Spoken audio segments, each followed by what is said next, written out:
Good morning. Goedemorgen. Thank you for having Beth and I here today. Dank jullie wel dat Beth en ik hier vandaag mogen zijn. This is my longtime friend Dick. We zijn al een hele week lang vrienden. Yeah. I said our friendship lasted for 1 week. Yeah.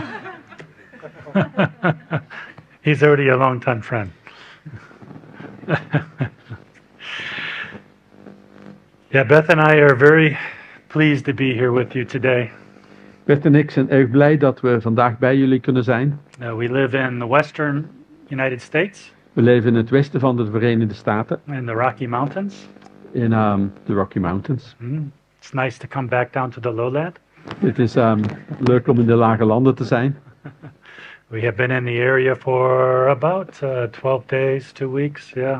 We zijn nu bijna 2 weken hier. Yeah, it's been a joy to be here. En het is erg fijn om hier te zijn. Today we're going to talk about some difficult topics. We gaan het vandaag over een aantal moeilijke onderwerpen hebben. I want to give you an overview of what we're going to do today. En ik wil beginnen met een overzicht te geven van wat we vandaag gaan doen. We'll have 3 different lectures, 3 different sessions. We hebben 3 verschillende samenkomsten, 3 verschillende lezingen. The first session we want to talk about the tension of a loving God and pain in the world at the same time. En in de eerste lezing willen we het hebben over een liefdevolle God aan de ene kant en pijn en verdriet in de wereld aan de andere kant. We want to follow that up with talking about how difficulty or adversity is an essential part of our salvation. En we gaan door met te zien hoe moeilijkheden, beproeving een essentieel onderdeel is van onze redding. Yeah, there's a lot to explain there, so we will talk through that at length. We gaan het daar uitgebreid over hebben, want daar valt veel over te zeggen. That will be our second session. Then we will take a break for lunch. Dat is de tweede lezing. Daarna hebben we lunch. In the afternoon, we are going to consider all that we have discussed in the morning and what are the implications as we care for others who are in pain. En in de namiddag gaan we kijken wat zijn de implicaties van al deze dingen als we zorgen voor mensen die pijn hebben. We're actually going to take God's model to us, how He cares for us in pain, and that is how we are to care for others as well. En we gaan het model nemen van hoe God voor ons zorgt als wij het moeilijk hebben en hoe we dat kunnen toepassen op onze zorg voor anderen. So this is where we're going to go today. Dat is wat we vandaag gaan doen. So let us begin. Laten we beginnen. We have this tension that we live with in this world. We hebben dit spanningsveld waar we in leven in deze wereld. On the one hand, we have a loving God. Aan de ene kant is er een liefdevolle God. He describes himself to us in Scripture as our Father. Hij beschrijft zichzelf in de Bijbel als onze Vader. He is loving, he is gracious, he is kind. Hij is liefdevol, hij is genadig. He comes to us to save us in Jesus, his Son. Hij komt tot ons om ons te redden in Jezus, zijn Zoon. And he is always for us. En hij is er altijd voor ons. Hij staat altijd voor ons. God our Father is always doing something good in our lives. Onze Vader, God, doet altijd iets goeds in ons leven. But at the same time, we live in a world where there is much suffering. Maar tegelijkertijd leven we in een wereld waar veel lijden is. There is cancer, there is car accidents, there is all kinds of pain. Er is kanker, er zijn auto-ongelukken, er is allerlei soorten lijden. And this is our reality as well. En dat is ook onze realiteit. For people who follow Jesus, they can experience these difficult things too. Mensen die Jezus volgen kunnen zich ook aan deze moeilijke dingen verwachten. As we will see from Scripture, everyone in this room has experienced some kind of suffering. En we zullen zien uit de schrift dat iedereen in deze zaal op de een of andere manier lijden ervaren heeft. I assume that everybody in this room today has areas of their life that are very difficult and frustrating. Ik ga ervan uit dat iedereen in deze zaal vandaag gebieden in zijn leven heeft die moeilijk zijn en frustrerend. So how do these two exist? A good God and pain at the same time. Dus hoe kunnen die twee naast elkaar bestaan? Aan de ene kant een goede God en pijn aan de andere kant. We live in this tension between these two realities. En wij leven in het spanningsveld tussen die twee realiteiten. And we need to look at both of these very closely. En we moeten zorgvuldig naar beide kijken. Because we know that these bring so many questions to us. Want het roept zoveel vragen bij ons op. How can this be? Hoe is het mogelijk? So, this is what we will spend our time this morning looking at. Nu, dat is waar we vanmorgen zullen naar kijken. To the degree that we doubt that our God is our Father and loves us, In zoverre dat we eraan twijfelen dat onze God onze Vader is die van ons houdt, is to the degree that we will struggle to trust Him when life becomes difficult. tot op het punt dat we ermee worstelen om hem te vertrouwen als het leven moeilijk wordt. We can't talk about suffering as something abstract and just hold it at arm's length. We kunnen niet praten over lijden als iets wat abstract is en het bij ons vandaan houden. It's more comfortable to talk about suffering as a philosophical idea. Het is aangenamer om over lijden te praten als een filosofisch idee. But suffering in our lives is very personal. Maar het lijden in ons leven is erg persoonlijk. When I'm going through a difficult time, it is not abstract. En wanneer ik door een moeilijke periode ga, is er niks abstracts aan. It's very real. Het is zeer reëel. It's very confusing. En het is zeer verwarrend. We can't talk about suffering as something abstract. We kunnen niet praten over lijden als iets wat abstract is. We can't talk about the Father's love as something that is abstract. En we kunnen ook niet over de liefde van de Vader praten als iets wat abstract is. We read it in the Bible. We lezen het in de Bijbel. We understand it as a doctrine. We erkennen het als een leerstellig iets. But do you know your Father calling you by name and you know His love for you as a person? Maar ken je je Vader als iemand die jou bij naam noemt en ken je zijn liefde als persoon? If I struggle to know that I am personally loved by God, Als ik er moeite mee heb om te weten dat God mij persoonlijk lief heeft, then so many things in life will be very difficult in my relationship with Him. dan worden zoveel dingen in het leven moeilijk in mijn relatie met hem. Can I really trust Him or no? Kan ik hem echt vertrouwen of niet? So, a common weather occurrence in the United States are tornadoes. In de Verenigde Staten kennen we een weerverschijnsel en dat zijn tornado's. I think they are very rare in this part of the world. In dit deel van de wereld zijn ze erg zeldzaam. In the Midwest of the United States, very common. In het Midwesten van de Verenigde Staten komen ze heel veel voor. And they are very destructive. En ze zijn zeer vernietigend. I had some grandparents who lived on a farm in the Midwest. Mijn grootouders woonden op een boerderij in het Midwesten. They had a large farmhouse and many barns. En ze hadden een groot huis met een aantal schuren er rond. I remember going there as a little boy. En als een kleine jongen, dan ging ik er naartoe. I was very curious about these doors that were right into the ground. En ik was zeer geïntrigeerd door die deuren die recht de grond in gingen. You'd bend over and open one door and then the other door. Je moest de ene opentrekken en dan de andere. And there would be stairs that went down into the ground. En er was een trap en die ging recht naar beneden de grond in. And that's where they would store their fruit and their vegetables in the wintertime. En dat is waar ze in de winter hun fruit en hun groente bewaarden. And it's also called the storm cellar. Maar het heette ook de stormkelder. When there was a tornado coming, you went down underneath the ground into the storm cellar. En als er een tornado kwam, dan ging je naar beneden onder de grond naar de stormkelder. Up above the ground, the winds would be destroying everything. Boven de grond dan verwoestte de wind alles. Underground, you were safe. Onder de grond was je veilig. Our Father is our storm cellar. Onze Vader is onze stormkelder. But if I don't trust Him, I will not run to Him. Maar als ik hem niet vertrouw, dan zal ik ook niet naar hem toe rennen. But this still raises so many questions, doesn't it? Maar er blijven toch nog zoveel vragen, toch? If He's my loving Father, why would He not stop this? Als hij mijn liefhebbende Vader is, waarom stopt hij dit alles dan niet? Why will He not take it away? Waarom neemt hij het niet weg? Does God cause pain? Does He allow pain? Does He give pain? Veroorzaakt God de pijn? Staat hij de pijn toe? Geeft hij de pijn? These are difficult questions, aren't they? Dit zijn moeilijke vragen, toch? Yeah, we're going to look at some passages that talk about these today. We gaan naar een aantal Bijbelgedeeltes kijken vandaag die het daarover hebben. My greatest desire for you today Mijn grootste verlangen voor jou vandaag is that you don't have a better understanding of suffering, but you have a growing faith in your Father's love for you. is niet dat je meer begrip krijgt over het lijden, maar dat je geloof in de liefde van de Vader voor jou zal groeien. Jesus said, in this world you will have troubles. Jezus zegt dat in deze wereld je moeilijkheden zal hebben. That's guaranteed. Dat is gegarandeerd zo.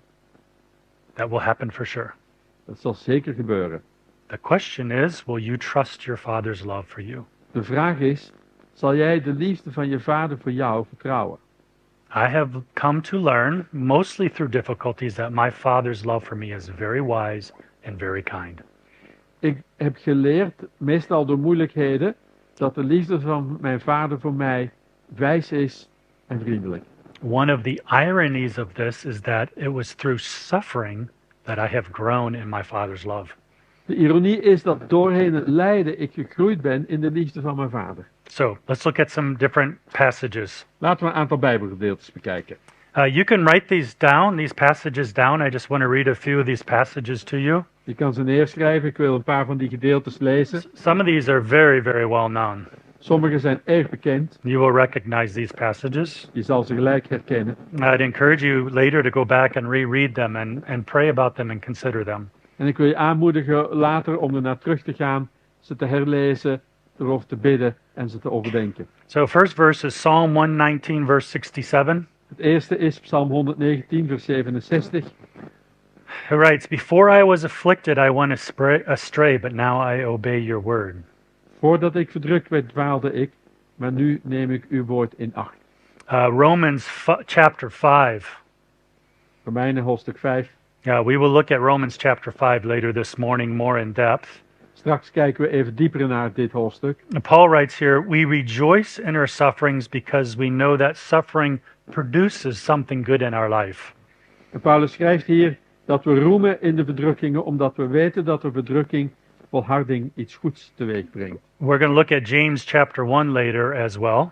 We zullen later ook nog naar Jacobus hoofdstuk 1 kijken. He says almost exactly the same thing that Paul says. En hij zegt bijna hetzelfde dan wat Paulus zegt. He says, consider it pure joy whenever you face trials of many kinds, because we know that God is doing something good in your life. Acht het enkel vreugde wanneer u in allerlei verzoekingen terechtkomt, want u weet dat de beproeving van uw geloof volharding teweeg brengt. If we think about any person of significance in the Old Testament, every one of them had difficulties. Als je aan het Oude Testament denkt, iedereen in het Oude Testament die van betekenis was, die kende lijden. Abraham, Joseph, Moses, the Abraham, prophets, Jozef, Mozes, de profeten. all of them had difficulties. Ze kennen allemaal moeilijkheden. Every single book in the New Testament writes about suffering. Elk Bijbelboek in het Nieuwe Testament heeft het over lijden. It's in the entire Bible. Het is in de hele Bijbel. In the Word of God, suffering is normal in this world. Volgens het woord van God is lijden normaal in deze wereld. And that's why Jesus says, in this world you will have troubles. En dat is waarom Jezus zegt dat in deze wereld je moeilijkheden zal kennen. Will you trust me? Vertrouw je me? One of the most common words used in the New Testament is a word that it's used in every New Testament book but one. Een van de woorden, van de gewone woorden die in het Nieuwe Testament gebruikt worden, en het wordt in elk Nieuw Testamentsboek behalve één gebruikt. I don't want to overwhelm you with lots of Greek words, but this is a very important word. Ik wil je niet lastigvallen met veel Griekse woorden, maar dit woord is heel belangrijk. It's very important because it's used by all the authors. Het is belangrijk omdat het door veel van de auteurs gebruikt wordt. But it's also very descriptive of our human experience. Maar het beschrijft ook echt op een goede manier onze menselijke ervaring. Earlier we read 2 Corinthians chapter 1. We hebben net 2 Korintiërs hoofdstuk 1 gelezen.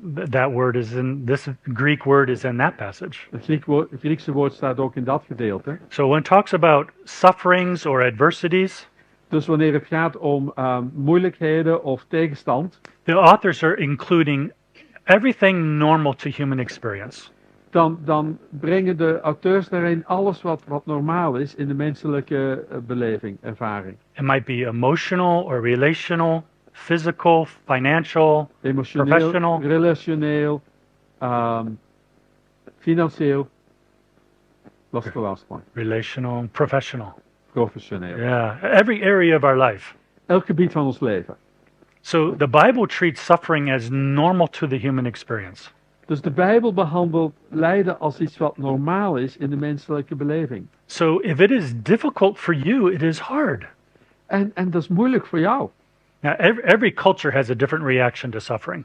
Nu, elke cultuur reageert op een andere manier op lijden. Us Americans are pretty peculiar. Wij Amerikanen zijn hierover nogal moeilijk. No? In America, weakness is bad. In Amerika is zwakte is slecht. So if I am struggling, I don't tell anybody. Dus als ik het moeilijk heb, dan vertel ik het aan niemand. I dismiss it. Ik zet het aan de kant. I hide it. Ik verberg het. It's bad and it makes me look bad. Het is slecht en het zorgt dat ik er slecht uitzie. It makes me feel incompetent or I'm not smart. Het lijkt dan alsof ik niet bekwaam ben en alsof ik niet slim ben. So we just try harder. Dus we proberen harder. In America, we just do more and do more and do more because we want to overcome our weakness. Dus we doen meer en meer en meer omdat we onze zwakheid willen overwinnen. Oh, this is exhausting because everybody has weakness. Maar dat is uitputtend, want iedereen heeft zijn zwakheden. Now, in the church in America, En in de gemeente in de Verenigde Staten we do that as well, doen we dat ook. but we also tend to over-spiritualize. Maar we gaan ook vergeestelijken. And we often say things to one another that's not helpful at all. En we zeggen vaak dingen tegen elkaar die niet helpend zijn. Like, you just need to have more faith. Zoals, je moet gewoon meer geloof hebben. Or there's sin in your life and you just find your sin and it will go away. Of er is zonde in je leven en vind je zonde en het zal weggaan. Well, we're going to see from Paul and many others that they suffered, but there doesn't seem to be any sin in their life. Maar we gaan zien bij Paulus en vele anderen dat zij lijden, They have strong, maar dat er geen zonde in hun leven leek te zijn. they have strong faith and yet they're still suffering.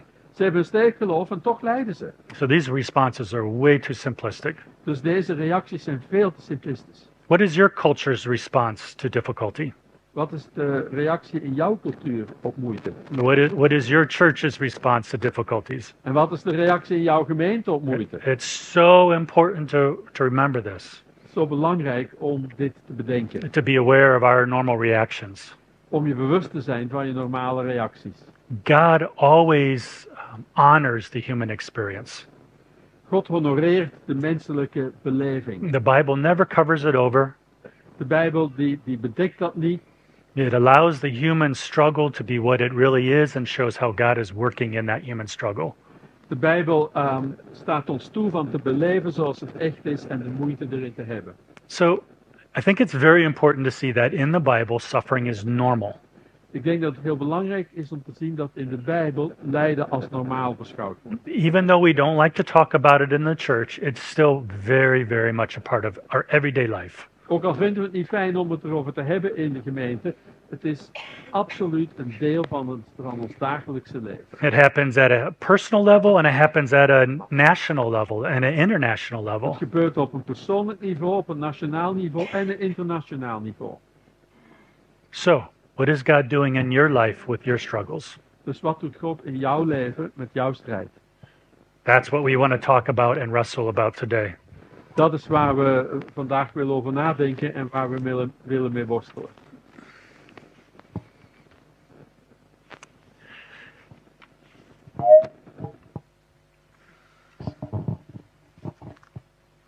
Is that you that's struggling? Okay. So, let's just recall what we have done so far this morning. Laten we samenvatten wat we tot nog toe vanmorgen gezien hebben. Ik mag mijn volume minderen.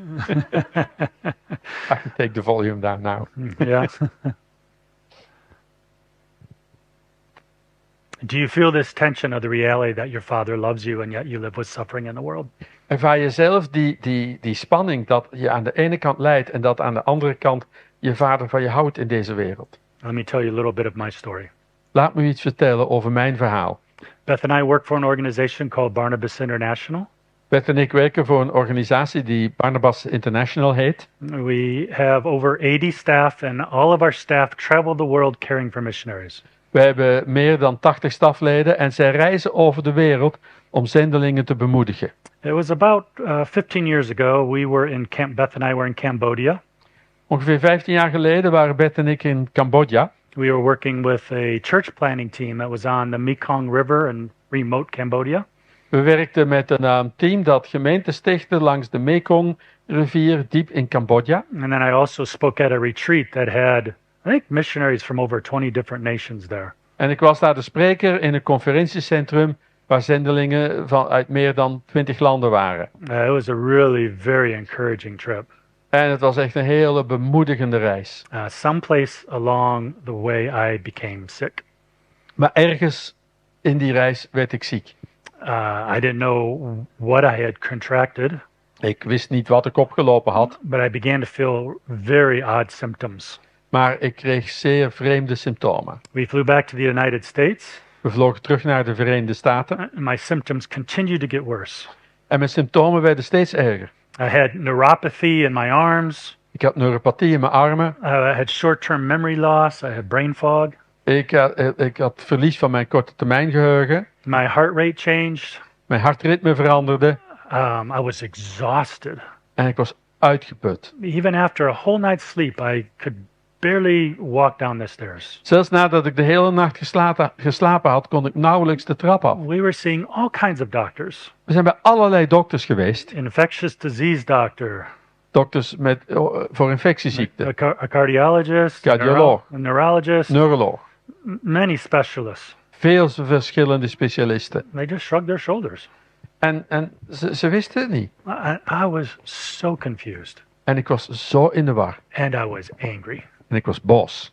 One day, I said to God, En op een dag zei ik tegen God, is this what I get? I go to tough places in the world, and this is what I get. is dit wat ik krijg? Ik ga naar moeilijke gedeeltes in de wereld. En dit is wat ik krijg van u. You know what he said? Weet je wat hij zei? Nothing. Niks. It made me so angry. En het maakte mij zo boos. This went on for months.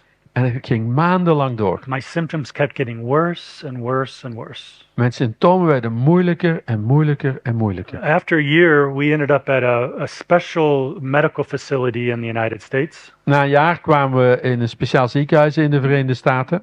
It's called the Mayo Clinic. It's very well known in our country. Een bekend ziekenhuis in Amerika. And they ran all kinds of tests on me.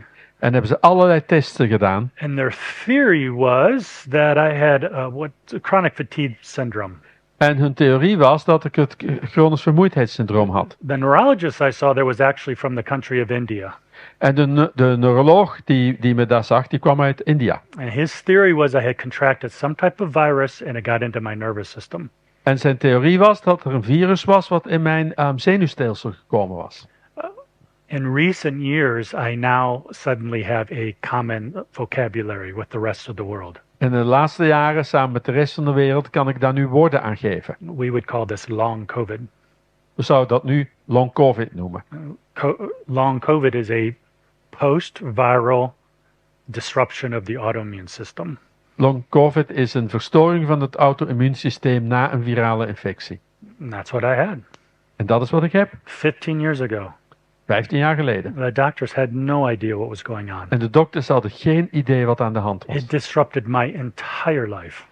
En het zette mijn leven totaal overhoop. It did not just impact me physically, it impacted me emotionally and spiritually. Het had niet alleen lichamelijke impact, maar ook emotioneel en geestelijk. I began to wake in the night with panic attacks, anxiety attacks. Ik werd soms 's nachts wakker met paniekaanvallen. I'd never experienced this in my life. Ik had het nog nooit meegemaakt in mijn hele leven niet. And God was silent. En God was stil. I was so angry. Ik was zo boos. I was so confused. Zo in de war. For years I wrestled with him. Jarenlang worstelde ik met hem. Slowly he began to show himself to me. Heel langzaam begon hij zichzelf aan mij te tonen. Now, the silence was part of my own personal story. En de stilte was een deel van mijn eigen persoonlijk verhaal. See, I had a lie that I was living in my life I didn't even know about. Weet je, ik leefde met een leugen waar ik mezelf niet eens van bewust was. It even impacted my marriage with Beth. En het had ook impact op mijn huwelijk met Beth. One of the lies is that silence is a form of punishment. En een van de leugens was dat stilte een vorm van straf is. If you don't have anything good to say, then don't say anything. Just be silent. Als je niks goed te zeggen hebt, zwijg dan. Wees stil. God was silent. En God was stil. It felt like he was punishing me. En het voelde alsof hij me strafte. Is that what God does when we're experiencing suffering? Is God punishing us? Is dat wat God doet? Als wij lijden ervaren, straft hij ons dan? Is he angry with us? Is hij boos op ons? Was he angry with me? Was hij boos op mij? Was he punishing me? Strafte hij mij? I know now he was not. Ik weet nu dat dat niet zo was. He was actually loving me. Hij hield van me. But it took many years to wrestle with this. Maar het heeft me vele jaren gekost om hiermee te worstelen. I had to go back and look at all these passages again. Ik moest terug naar de Bijbel en naar al deze Bijbelgedeeltes opnieuw kijken. Paul says, rejoice in your sufferings. Paulus zegt, verheug je in je moeilijkheden. I was not rejoicing. I was angry. Ik verheugde me niet, ik was boos. I was very confused. En zeer in de war. So at first I rejected it. In het begin verwierp ik het. And then eventually after a couple of years I just kind of became resigned that this is my reality. En uiteindelijk na een paar jaar legde ik me erbij neer dat dit mijn realiteit was. And then eventually, maybe after 5 or 7 years, I just had to accept that this is my reality. En dan uiteindelijk, misschien 5 of 7 jaar later, moest ik accepteren, aanvaarden dat dit mijn realiteit was. But there were parts of my heart that were still closed off to God. Maar er waren delen in mijn hart die nog steeds gesloten waren. There's a long ways from being resigned and embracing a reality. Er is een heel groot verschil tussen je erbij neer te leggen of een realiteit te omarmen. And what I was slowly beginning to learn is that the Father was using this difficulty to convince me of His love for me. En ik begon langzaam te leren dat de Vader deze moeilijke periode gebruikte om mij te overtuigen van zijn liefde voor mij. But it did not happen in 1 week. Maar dat gebeurde niet in 1 week. God's greatest desire for me is not that I am comfortable. Gods grootste verlangen voor mij is niet dat ik het comfortabel heb. His greatest desire is to convince me of His love. Zijn grootste verlangen is om mij te overtuigen van zijn liefde. You have been adopted by your Father. You are His daughter. You are His son. Jij bent geadopteerd door je vader. Je bent zijn dochter, je bent zijn zoon. And He uses all of life experiences to take us deeper into His love. En hij gebruikt elke ervaring in ons leven om ons dieper in zijn liefde te brengen. I don't like suffering. Ik hou niet van lijden. I never want to go through that again. Ik wil er nooit opnieuw doorheen gaan. Parts of me physically have been strengthened.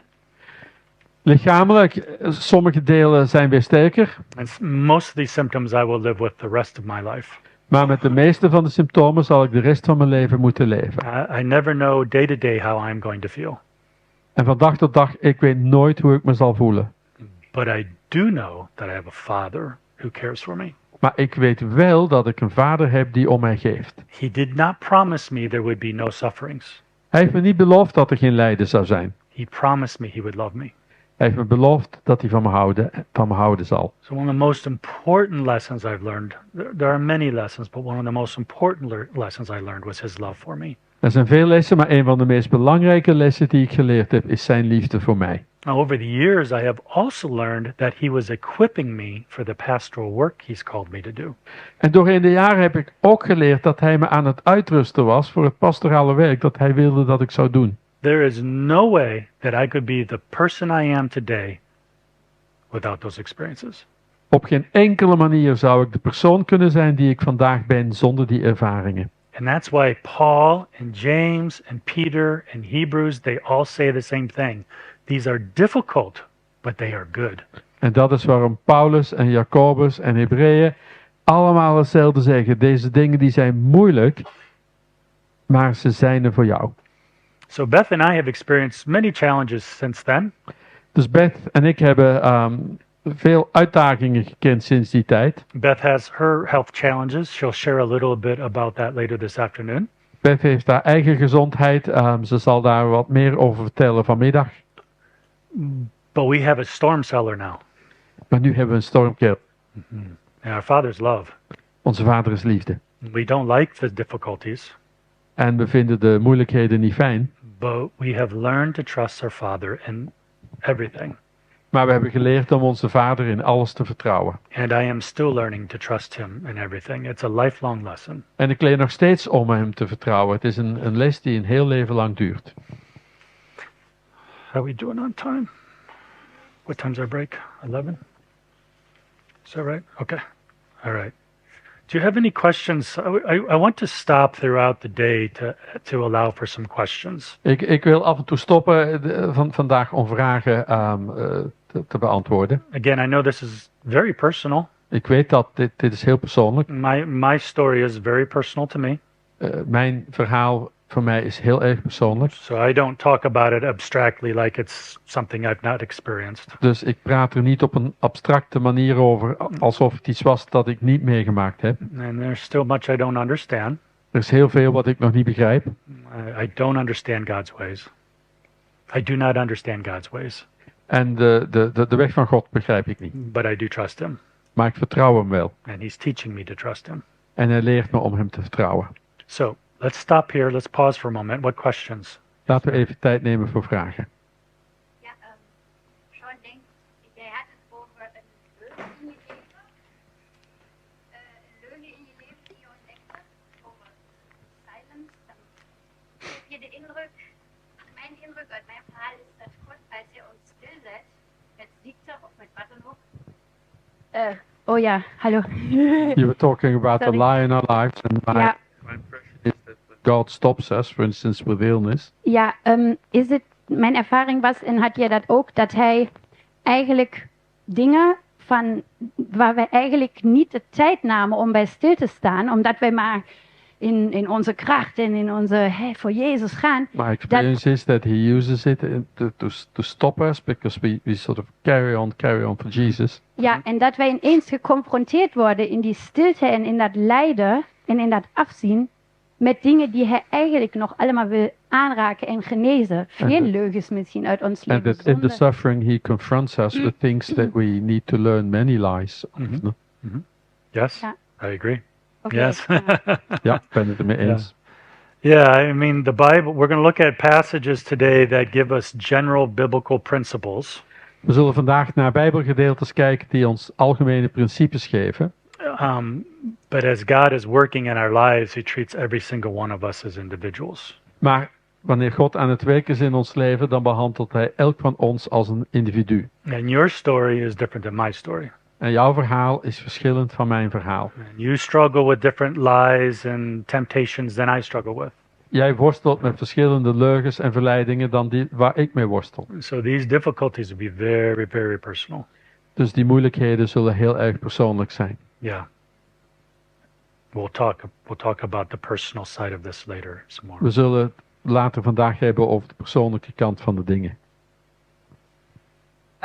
My question is also: Did you figure out in these years? Sorry. Dus mijn vraag is ook: heb je doorheen de jaren ontdekt? Sort of a I don't want to call it a discipline in itself, but a way to build like a good reaction to these bad moments. Because sometimes we react very quickly, and for me, unfortunately, sometimes exactly in those moments I forget maybe to pray immediately or and I try to fix the thing. Discipline geleerd om op de juiste manier te reageren, want ik bijvoorbeeld vergeet vaak om te bidden op dat soort momenten. Yeah. Yeah, so I try to immediately do something. Yes. That's a bit my so my and yeah, but I see actually maybe stopping and looking a bit at the situation would be most of the cases would be the Dus best. ik wil dan dingen doen, maar het zou misschien beter zijn te stoppen en van op afstand naar de situatie te kijken. Yes, I So agree. yeah, if there is Yeah, we'll talk a little bit about that in next section. Excellent question. But yes, Goeie vraag, maar we gaan het er straks nog over hebben. in general, we don't like pain. Over het algemeen houden we niet van pijn. So we become very creative to cover it up. En we worden dus erg creatief om het te bedekken. We work more, we eat more, We werken meer, we do eten hobbies. meer hobby's. We're just trying to hide from the pain. En we proberen gewoon ons te verbergen voor de pijn. C.S. Lewis used to talk about pain was God's megaphone in our lives. C.S. Lewis zei dat pijn Gods megafoon is in ons leven. So it's absolutely one of the ways he gets our attention. En dat is zeker absoluut een van de manieren hoe hij onze aandacht krijgt. Let me talk about this punishment aspect a little bit. Laat me het even over dit aspect van de straf hebben. This became an important last week when we were together. This became an important distinction in the Dutch language, I think. Vorige week in Nederland, toen we een samenkomst hadden, toen ontdekte ik dat er in het Nederlands een belangrijk verschil is. So turn to Hebrews chapter 12. Ga met mij naar Hebreeën hoofdstuk 12. We're going to look at this, but I think it's important to look at this earlier in the day today. Ik denk dat het belangrijk is om nu al vroeg in de dag hier naar te kijken. This is a passage where it talks about how God disciplines his children. En dit is een gedeelte waar het gaat over hoe God zijn kinderen tuchtigt.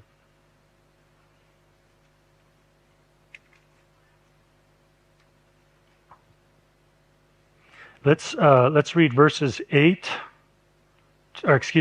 verse 5 to 11. Laten we vers 5 tot 11 lezen. Yeah, do you want to just read that in Dutch? Ja. Okay. En u bent de vermaning vergeten waarmee u als kinderen wordt aangesproken. Mijn zoon, acht de bestraffing van de Heere niet gering en bezwijk niet als u door hem terechtgewezen wordt. Want de Heer bestraft wie hij lief heeft en hij geestelt iedere zoon die hij aanneemt. Als u de bestraffing verdraagt, behandelt God u als kinderen. Want welk kind is er dat niet door zijn vader bestraft wordt? Maar als u zonder bestraffing bent, waar allen deel aan hebben gekregen, bent u bastaarden en geen kinderen. En verder hadden wij onze aardse vaders als opvoeders en hadden ontzag voor hen. Zullen we ons dan niet veel meer onderwerpen aan de Vader van de geesten en leven? Want zij hebben ons wel voor een korte tijd naar hun goeddacht bestraft, maar hij doet dat tot ons nut, opdat we deel krijgen aan zijn heiligheid. En elke bestraffing schijnt op het moment zelf wel geen reden tot blijdschap te zijn, maar tot droefheid. Maar later geeft ze hen die erdoor geoefend zijn een vreedzame vrucht van gerechtigheid. Okay. Now, at first look, this can look like punishment. Op het eerste zicht kan dit lijken op straf. Okay, first of all, we want to look at how there is familial language, father-son language here. Nu, eerst wil ik even kijken naar persoonlijke taal, vader-zoon taal. So we're getting a glimpse in how God treats his children at times. En dan kunnen we iets zien van hoe God soms zijn kinderen behandelt. Now, in discipline, there's a difference between punishment and correction. Nu, er is een verschil tussen straf en correctie. So Beth and I have 3 sons. Beth en ik hebben 3 zonen. They are all adults now. Ze zijn nu allemaal volwassen. But when they were little boys, we had a very lively house. Maar toen ze klein waren, hadden we een heel levendig huis. Beth is a very courageous lady. Beth is een heel dappere dame. All of my boys are much taller than me. They're all taller than me now. Al mijn jongens zijn nu veel groter dan ik. But they're little boys. It's our responsibility to train them. Maar wanneer ze kleine jongens zijn, is het onze verantwoordelijkheid om hem te trainen, om hen op te voeden. You know, someday we will send them out into the world. Nu, op een dag zullen we hun de wereld insturen. We want them to be mature, good men. En dan willen ze dat ze volwassen, goede mensen zijn, mannen zijn. How do you have a good argument? Hoe kan je op een goede manier een discussie voeren? How do you speak honestly and kindly to other people? Hoe kan je eerlijk en toch vriendelijk spreken met andere mensen? I wanted to treat my sons how to relate to a woman well. En ik wilde mijn zonen leren over hoe ze op een goede manier met een vrouw kunnen omgaan. Children don't figure this out on their own. Kinderen bedenken dat niet uit zichzelf. None of us do. Niemand van ons doet dat. We need others to show us. We hebben anderen nodig om het ons te tonen. That's what discipleship in Jesus is to show us how we walk with Jesus. Dat is wat discipelschap in Jezus betekent, laten zien hoe we met Jezus wandelen. Well, sometimes I make not smart decisions. En soms neem ik beslissingen die niet zo slim zijn. And I need to be showed the correct way to go. En dan heb ik het nodig dat iemand me de juiste weg om te gaan laat zien. This shows our Father's heart in our life, this passage. Dit gedeelte laat het hart van onze Vader in mijn leven zien. Our Father is not passive. Onze Vader is niet passief. He doesn't stay back and say, well, I hope you figure it out on your own. Hij blijft niet op de achtergrond en zegt, nou, ik hoop dat je het op je eentje kan uitvissen. He is always moving towards us. Hij beweegt zich altijd naar ons toe. He loves us and cares for us as his children. Hij houdt van ons en hij zorgt van ons als zijn kinderen. He gives us life, he gives us love, he gives us blessing, Hij geeft ons leven, hij geeft ons liefde, hij geeft ons zegen. and he gives us correction. En hij geeft ons correctie, bestraffing. And sometimes that correction it's painful. En soms is die correctie, doet het pijn. Look at verse 11 again. Kijk opnieuw naar vers 11. For the moment, all discipline seems painful rather than pleasant, but later it yields the peaceable fruit of righteousness to those who are trained by it. En elke bestraffing schijnt op het moment zelf wel geen reden tot blijdschap te zijn, maar tot droefheid. Maar later geeft ze hun die erdoor geoefend zijn een vreedzame vrucht van gerechtigheid. So when I became sick Dus toen ik ziek werd, in that particular circumstance of my life, in die bepaalde omstandigheid van mijn leven, God was using that to correct parts of my life. gebruikte God dat om bepaalde delen van mijn leven te corrigeren. That wasn't the only thing he was doing in my life, Het was niet het enige wat hij deed in mijn leven, but that was part of it. maar het was wel deel daarvan. Why? Waarom? He loves me. Hij houdt van me. He's not punishing me, Hij straft me niet and he's not leaving me on my own. en hij laat me niet aan mijn lot over. He's teaching me. Hij onderwijst mij. At the time, it was very painful. En op dat moment was het erg pijnlijk. Earlier, I said I was angry, and then I was resignated. And Ik zei net dat ik eerst boos was en daarna me bij neerlegde. now, many years later, I can say I am thankful for that time in my life. En vele jaren later kan ik zeggen dat ik dankbaar ben voor die periode in mijn leven. It was awful. I don't ever want to experience it again. Het was verschrikkelijk. Ik wil het nooit weer meemaken. And it was a gift. Maar het was ook een geschenk. He was using that to show himself to me Hij heeft het gebruikt om zichzelf aan mij te laten zien. and to grow me up as a person. En om ervoor te zorgen dat ik opgroeide als een persoon. It was one way he was shaping me into the image of Jesus. Het was een van de manieren hoe hij mij vormde naar het beeld van Christus. So it's very important to remember the distinction between punishment and correction.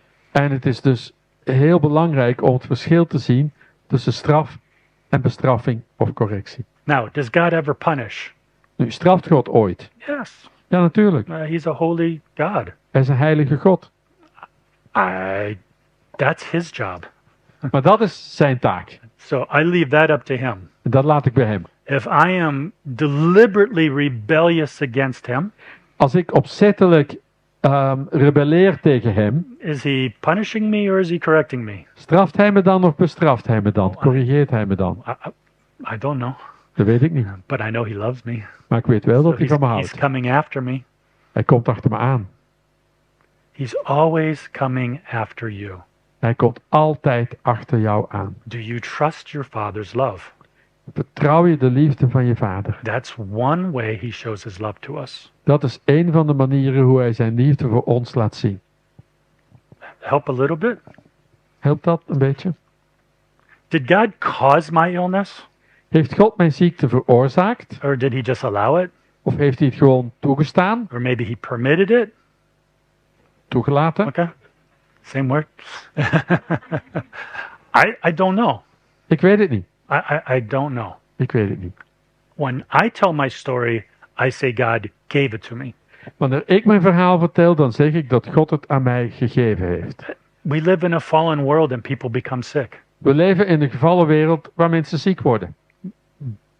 But when I look at it redemptively in my life, it has become a gift to me. Maar als ik ernaar kijk vanuit het standpunt van de verlossing, dan is het een geschenk voor me geweest. So even if God did not give it to me, he still used it for good in my life. Zelfs als God het me niet gegeven heeft, dan heeft hij het nog steeds ten goede gebruikt in mijn leven. There is no difficulty that comes in your life that is too big for God. Er is geen probleem dat in je leven kan komen dat te groot is voor God. Let's take another consideration. Laten we het van de andere kant bekijken. I changed my mind. We're going to do that this afternoon. Oké, dat gaan we vanmiddag doen. Any other questions? Nog vragen? Yes, more questions.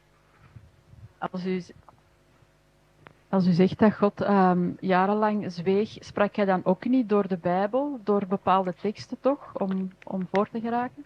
When you say that God was silent for several years, did he not speak through his word, through certain texts to help you on? Absolutely, yes. Absoluut Yes. wel. Yes, absolutely. Jazeker.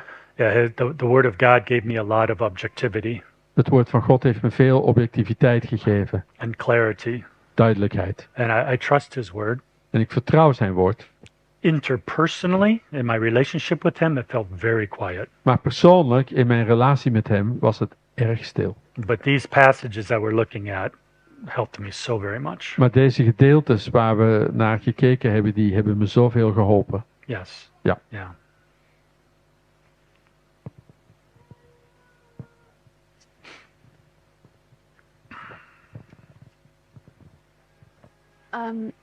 Hello? Yeah. Hello? I have a question regarding to the answer that you just gave. Mhm. That you felt that your personal relationship with the Lord was, silent. Mm-hmm. Ik heb een vraag over wat je net zei, dat je persoonlijke relatie met de Heer stil was. I'm just wondering if you personally think if that was also in his plan. Mm-hmm. Ik Because vraag me I af know of je denkt dat dat ook in zijn plan was. because I know what you're talking about and I'm experiencing it with by myself too. So I'm just thinking, do you have any advice like what we can do as believers when we personally are struggling with, Ik ervaar het zelf ook en ik ken het ook. En ik vraag me af of je enig advies hebt wat we als gelovigen kunnen doen als we midden in de strijd zitten. Mm-hmm. but Yes. we do trust his words. It Yes. is a comfort, but at the Yes. same time, Yeah. En zijn woord biedt ons vertroosting, maar hoe kunnen we het ook echt vertrouwen? Yeah. As I read biographies of different saints down through history, Ik lees graag biografieën van verschillende gelovigen doorheen de geschiedenis. men and women, they all have difficult times. Mannen en vrouwen die allemaal moeilijke tijden doormaakten. We all have very different personalities. We hebben allemaal zeer verschillende persoonlijkheden. God deals with all of his children uniquely, individually. En God gaat individueel en uniek om met ieder van zijn kinderen. And it's not uncommon to have different periods in life where God seems to be more quiet than other times. En het is niet ongewoon dat er periodes in je leven zijn dat God stiller lijkt dan in andere periodes. Or maybe a little bit more distant. Of misschien wat afstandelijker. Beth and I have noticed in our personal lives a pattern. Beth en ik hebben in ons persoonlijk leven een patroon herkend. When we were much younger in our 20s, Toen we veel jonger waren, twintigers, I was a new believer. ik was een jonge gelovige. I did not grow up in a home. I did not go to church as a little boy. Ik ben als jongetje ging ik niet naar de kerk. So we were missionaries, church planting in Hong Kong. We waren zendelingen, gemeentestichters in Hongkong. And God was so generous. His guidance seemed so clear all the time. En God was zo vrijgevig en zijn leiding leek zo duidelijk de hele tijd. Well, that's like when I had little boys. Maar dat is net dan toen ik kleine jongetjes had. My parenting had to be very clear. Mijn opvoeding moest zeer duidelijk zijn. Don't jump out of the tree. Je mag niet uit een boom springen. Something's going to break. Dan ga je iets breken. Well, God was being very kind to me. Don't do that. En God was erg genadig naar mij toe en hij zei, doe het niet. Go here, do that. Ga hier naartoe, doe dat. As we have matured, Maar naar gelang we volwassen worden, he's taught us his ways. heeft hij ons zijn weg getoond, geleerd. He doesn't speak to us the same way all the time. En spreekt hij niet meer op dezelfde manier de hele tijd. A lot of times I feel like he's giving us a choice. En heel vaak heb ik het idee dat hij ons een keuze geeft. Yeah, his guidance in scripture is very clear. Zijn leiding in Gods woord in zijn woord is heel duidelijk. There's boundaries here, Maar er zijn grenzen daar. but you can live your life inside these boundaries. En je mag je leven binnen die grenzen leven. And so there's times in my life where I think he's quiet, En er zijn tijden in mijn leven wanneer ik het idee heb dat hij stil is. and he's asking me to trust him. En van mij vraagt dat ik hem vertrouw. And there's other times he's so kind and he's very clear. En er zijn andere tijden dat hij zo helder en duidelijk is. So in those seasons when he seems to be quiet, In de periodes dat hij stil lijkt te zijn, I remember what he's done in the past. dan bepaal ik mezelf erbij wat hij in het verleden gedaan heeft. Peter in his letters writes about this quite a bit. Petrus schrijft hierover in zijn brieven. Remember what he's done in your life. Bepaal je erbij, breng in herinnering wat hij in je leven gedaan heeft. Trust him today. Vertrouw hem vandaag. Walk with him today. Wandel vandaag met hem. He'll take care of tomorrow. someday. En hij zorgt wel voor morgen. Op een dag. So I think he's inviting us to trust. Dus ik denk dat hij ons uitnodigt om hem te vertrouwen. Good questions. Goeie vraag. Okay, we'll take one more question. Yes, over here. Oh, over here. Go ahead. Yeah, go ahead. We'll take them both. That's okay. Okay. Actually, I want to ask that when you are suffering, how you find joyful? Because if there was pain, it should be joyful too.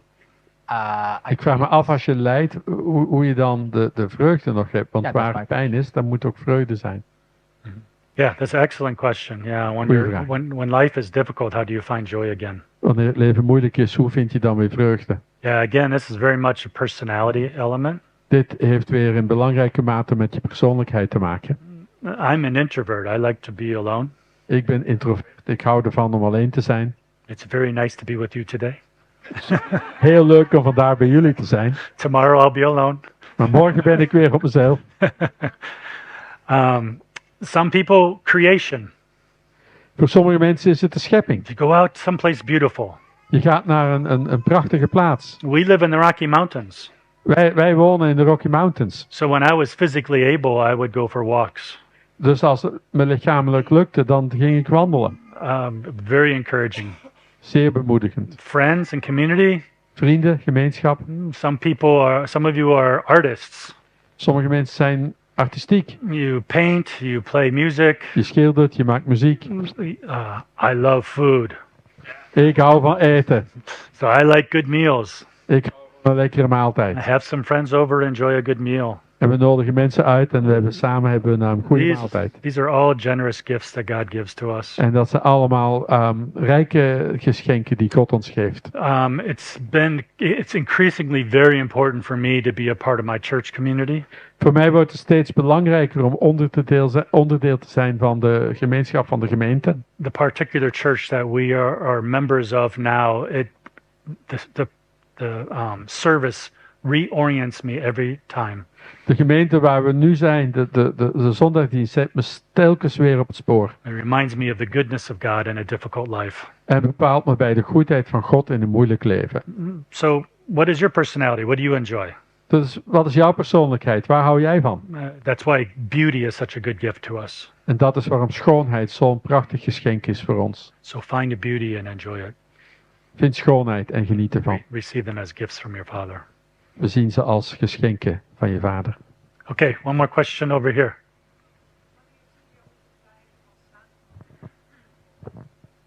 Hoe weet je of het van de vijand afkomt? How do you know where the suffering comes from the enemy? Yeah, that's another option. When I became sick, could the enemy have attacked me? Dat is een andere vraag. Toen ik ziek werd, was het misschien een aanval van de duivel? Yeah, that's a very real possibility. In fact, I remember people saying that. En dat is een reële mogelijkheid. En ik herinner me dat sommige mensen dat ook zegden. Yeah, it could be true. En het kan waar zijn. Yeah, there's many times in our travels, Beth and I, in different parts of the world, where we have experienced depression like that. Heel vaak hebben Beth en ik in onze reizen doorheen de wereld dit soort druk ervaren. We once worked with a team in Eastern India. We werkten een keer met een team in het oosten van India. This team was helping women come out of the sex slave industry. En het was een team dat vrouwen hielp om uit de seksuele uitbuiting te komen. And the entire environment was dark. En de hele omgeving was duister. It's a very violent culture. Een hele gewelddadige cultuur. As we were working with this team, En naar gelang we met dit team werkten, the team were experiencing a lot of difficulties. ervoeren de teamleden veel moeilijkheden. And the enemy was very active there, was very clear. En de vijand was daar zeer actief, dat was heel duidelijk. The enemy is not greater than our Father. Maar de vijand is niet groter dan onze vader. And so sometimes he permits that in our lives. En soms staat onze vader het toe in ons leven. So no matter what the source, it is never too big for God.